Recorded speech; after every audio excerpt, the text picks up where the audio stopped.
Hello বন্ধুরা, শিউলি ব্লগে তোমাদের সবাইকে স্বাগত। আশা করি তোমরা সবাই ভালো আছো। আমিও খুব ভালো আছি। আজকে একটা ঠিক অন্যরকম একটা পিঠে নিয়ে তোমাদের সাথে হাজির হয়েছি। তার আগে তোমাদের আমাদের আশপাশের চারপাশটা একটু দেখিয়ে দিই। প্রচণ্ড কুয়াশা পড়েছে আর প্রচণ্ড শীত পড়েছে। এই যে আমাদের বাড়ির সামনের বাড়িটা বলি, চারপাশে ফুল গাছ, মাঝখানে বাড়ি, ওই দিদির বাড়ি এসেছি তো তোমাদের ওই জন্য চারপাশটা একটু দেখিয়ে দিলাম। আর এই 2-3 দিন প্রচণ্ড হাড় কাঁপানো শীত পড়েছে। আমার তো প্রচণ্ড শীত লাগছে, যাই হোক অনেকেরই লাগছে। এবার আমি যে পিঠেটা বানাবো সেই পিঠেটা লাগবে আমার একটা নারকেল। তো নারকেলটা ছুলছে, প্রথম নারকেলটা ছুলে নিতে হবে। এবার নারকেলটা একটু কুড়ে নিতে হবে।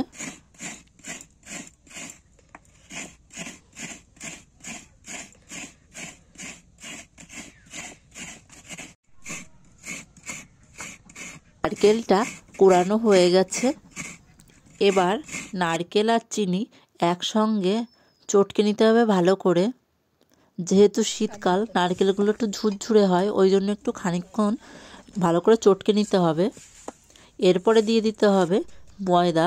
ময়দাটা একটু চেলে নিলাম।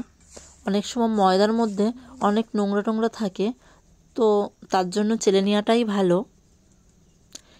এবার আমি দিয়ে দিচ্ছি চালের গুঁড়ো।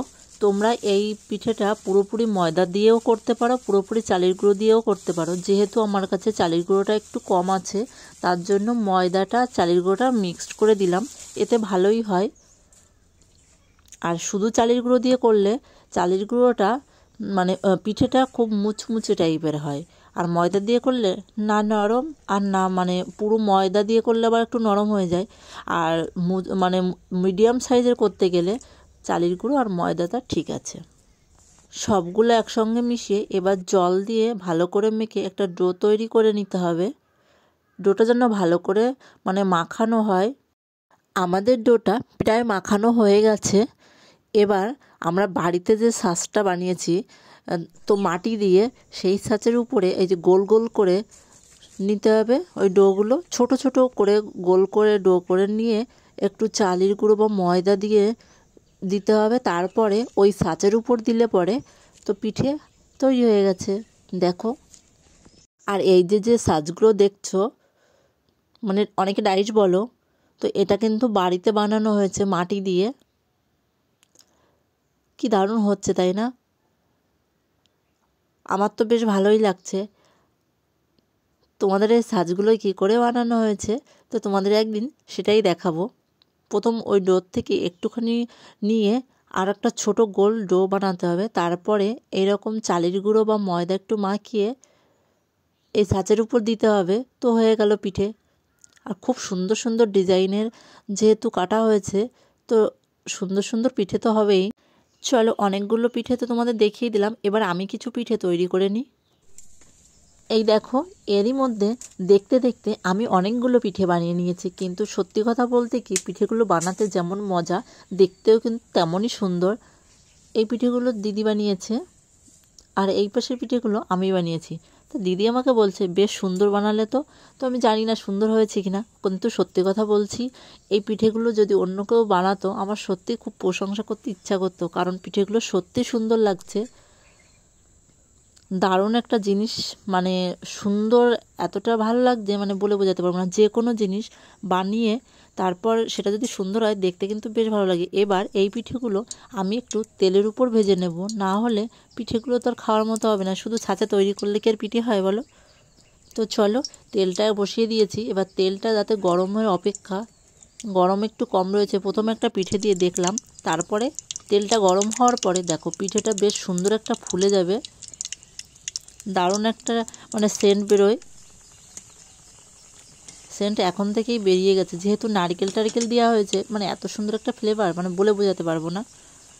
এবার তেলটা গরম হওয়ার কারণে এবার একটা একটা করে দিয়ে দেব, কারণ একটা ভাজতে গেলে অনেকটা সময় লাগবে। যেহেতু তেলটা একটু বেশি দেওয়া হয়েছে, তার জন্য অনেকগুলো পিঠে আমি একসঙ্গে ভেজে নিতে পারবো, আর আমার টাইমটাও কম লাগবে। আর সব সময় এটা চেষ্টা করতে হবে যে এই সব পিঠে বানাতে গেলে তেলটা একটু বেশি দিতে হবে, না হলে ফুলবে না। আর একটা ওই পাশে যায়। তো দেখো কি দারুণ লাগছে। এই পিঠেটা যদি কেউ বানাতে চাও, তো এই পিঠেটা যেমন বানিয়ে শান্তি, তেমন ভেজে শান্তি। তো সত্যি কথা বলতে কি দারুণ একটা পিঠে। এবার আমি একটু উল্টে উল্টে দেব, কারণ এটা কিন্তু বেশি জোরে জাল দেওয়া যাবে না। বেশি জোরে জাল দিলে কিন্তু নিচে দিয়ে লাল লাল হয়ে যাবে আর ভেতরে কিন্তু হবে না। ওই জন্য একটু আস্তে আস্তে জাল দিতে হবে। যেহেতু আমি উনুনে ভাজছি ওই জন্য জালটাও কমিয়ে দিতে হবে, আর গ্যাসে ভাজলেও জালটা কমে দেবে। চলো এবার আমি পিঠেগুলো আস্তে আস্তে ভেজেই নিই।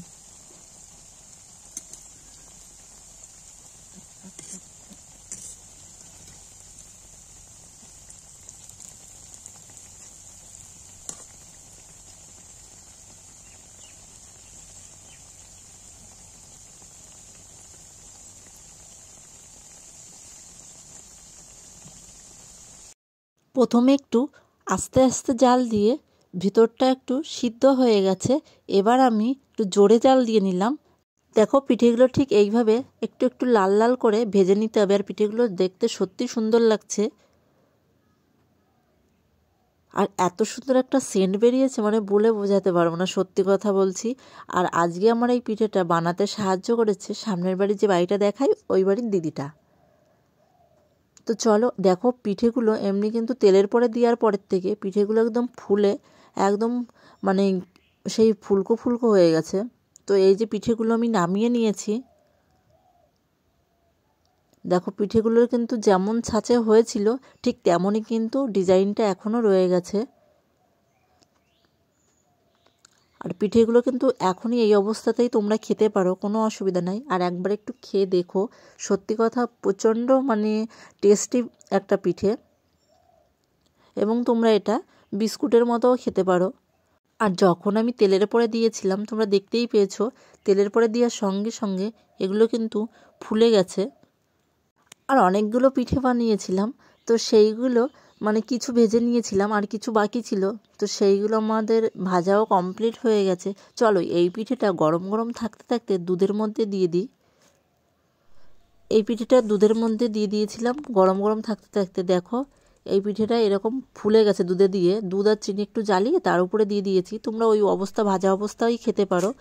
আর আমি যেহেতু একটু ভিজিয়েছি, যে ভিজালে কেমন হয়, সত্যি কথা এর মধ্যে দুটো একটা এলাচ ছেড়ে দিয়েছিলাম, ভিজিয়েছি। দারুণ একটা টেস্ট আর দারুণ একটা ফ্লেভার এসছে ওই এলাচটা দেওয়ার পরে। আজকের ভিডিওটা এই পর্যন্তই। ভিডিওটা তোমাদের কেমন লেগেছে তোমরা আমাকে অবশ্যই কমেন্ট করে জানাতে পারো। আর ভিডিওটা যদি ভালো লেগে থাকে, আমার পেজে যদি নতুন কোনো বন্ধু হয়ে থাকো পেজটি ফলো করে রাখতে পারো। আর যদি কেউ ইউটিউবে হয়ে থাকো তো সাবস্ক্রাইব করে দিও আর একটা লাইক দিয়ে পাশে থেকো। দেখা হবে অন্য কোনো সময় অন্য কোনো ভিডিওতে। ততক্ষণ সবাই ভালো থেকো, সুস্থ থেকো। Tata, bye bye.